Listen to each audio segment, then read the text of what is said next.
Well, now that we're coming up to Halloween, I thought, maybe I'd watch some horror movies. So let's go through Star Wars in 3D, starting with The Force Awakens. And what do we start with? Luke is missing, and so begins this great awakening. Indeed, he is missing from this movie. Oh, look, they're beginning the whole thing by giving us the middle finger. Now, my reaction to that crawl was, so what? So what that Luke is missing? Now, not in a snarky way. I just immediately assumed that there would be some personal concern for his well-being, and friends were about to set off to find him. Instead, he's kind of like a lost wizard that apparently is a secret weapon of sorts, which is new. Really, what I liked about Luke was he was always a bit of an idiot who survived despite himself. So he was never anyone's secret weapon. So I was interesting to see this movie prove that point, but it never happens. Now, the 3D here, though, is excellent. I'm not sure if it's technically any better than the most of the other movies, but the camera just has a way of putting things at an angle where the 3D works really well. Look, and this getting a good heights shot is difficult in 3D. And here, with inside the spaceship with all that junk there, that's a rare 3D shot where you really do feel like you're up high, and that is This is what is good about the movie in 3D, is there's lots of junk to see, and the camera puts itself in a position to make the most of it. It just, the camera loves to work in space, so you just have a natural inclination to notice the space, and of course they really give it to you. And there's an occasional moment where they stick things out that you don't really get in any of the others, which again is nice, but I think just how they position the cameras doesn't get enough credit for this movie.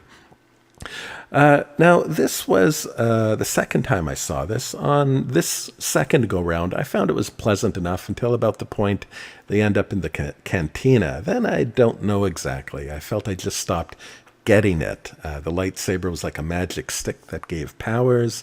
Kind of felt video gamey. I found I appreciated the Finn character more on this second watch, and if Rey was just going to be this magical weirdo, well, that's fine. But there was real potential to make Finn out to be some kind of protege. But I guess there's all sorts of potential here. Now, they never really do get around to mention why Luke is important to any of this. What exactly was he expected to do?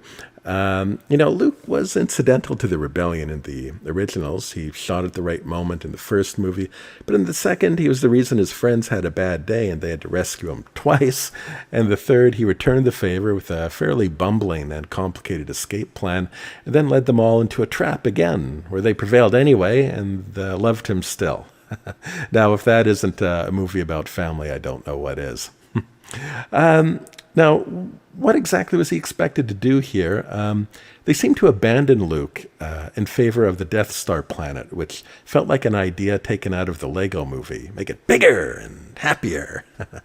But the planet just kind of comes into the movie without any attempt at a segue to it. And then they spend the first half just kind of setting up one movie and then end on another. And I think that might have been why the plot seemed confusing to me the first time I saw this. I first saw this toward the end of its original theater run. I happened to win some movie tickets through a workplace raffle and felt, well, if I'm going to the movies, I might as well see the new Star Wars. I wasn't excited to see it. You see, at the time, my dad was not well, and I was in the process of trying to mentally prepare for his death. And I had heard of the scene where Han gets rung through, and I realized when I thought of Han or Indiana Jones, something in me just thought of Dad. I don't know how the association came about, but I certainly noticed it at that point. And actually, that brings to mind going back a few years earlier. I remember going to see one of the prequels, and I had an old friend who's school friend, and his dad was in the final weeks of cancer. His car was broke or stolen or something, so I was picking him up from his vigils at the hospital. I remember his dad. He was kind of a heavy-set Fred Flintstone type, but in his last weeks he shrunk down to nothing. But from a distance, he actually looked like a young suave Latino, curiously enough. He refused all painkillers. He wanted to remain alert and available to his family right to the end. And that night, which was the last time I saw him, he sat upright but was visibly shaking from the pain. And these last weeks, he kind of lost the ability to speak English and could only say a few words in Spanish, but gave me a wink and a half smile, showing that he was tough to the end. He was walking out on his own. He was being dad, you know. On the way home, we decided to drop into a late showing of Attack of the Clones, and I remember it did a good job of being a 2-hour pain reliever for my friend. Death, sticks, rough sand, and all. This movie, unfortunately, did the opposite for me. I recall enjoying the opening shot and was generally confused through the rest, but I kind of liked the bit where the monsters chased them around the ship, but seeing Han tossed off the bridge just kind of made me regret I used the tickets for this. That moment really ruined the whole movie for me.